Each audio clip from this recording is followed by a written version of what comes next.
Good news for today. Our good news is from Hosea chapter 10 verse 12. Sow righteousness for yourselves, reap the fruit of unfailing love. Hallelujah. Verse 12. Maghasik kayo ng katwiran at mag-aani kayo ng pagpapala, bunga ng katapatan ninyo sa akin. Bungkalin ninyo uli ang pinabayaang lupa sapagkat panahon na upang hanapin si Yahweh. Lalapit siya sa inyo at pauulanan kayo ng biyaya. Hallelujah! Bungkalin ninyo uli ang pinabayaang lupa. Ang pinabayaang lupa ay yaong kinalimutan at pinatigas, kung kaya't di ito maaaring pagtamnan ng binhi. Ang mga puso ng mga tao ay naging tulad nito sa espiritual.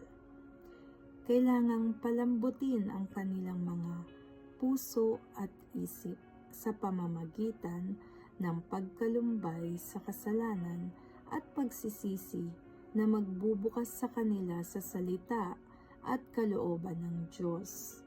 Kinailangan nilang magsimulang maghasik ng mga binhi ng katwiran sa pamamagitan ng mataimtim na paghahanap sa Diyos hanggang sa muli nilang maranasan ang kanyang tapat na pag-ibig at habag.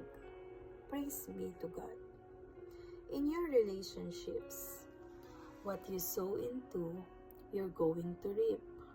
If you sow into worry connections, people who are always upset and anxious, you will reap worry. If you sow into compromise connections, people who pull you down, causing you to give in to temptation, you will reap compromise. If you sow into critical connections, people who always find fault and complain about how bad life is, you will reap a negative, limited, discouraging life.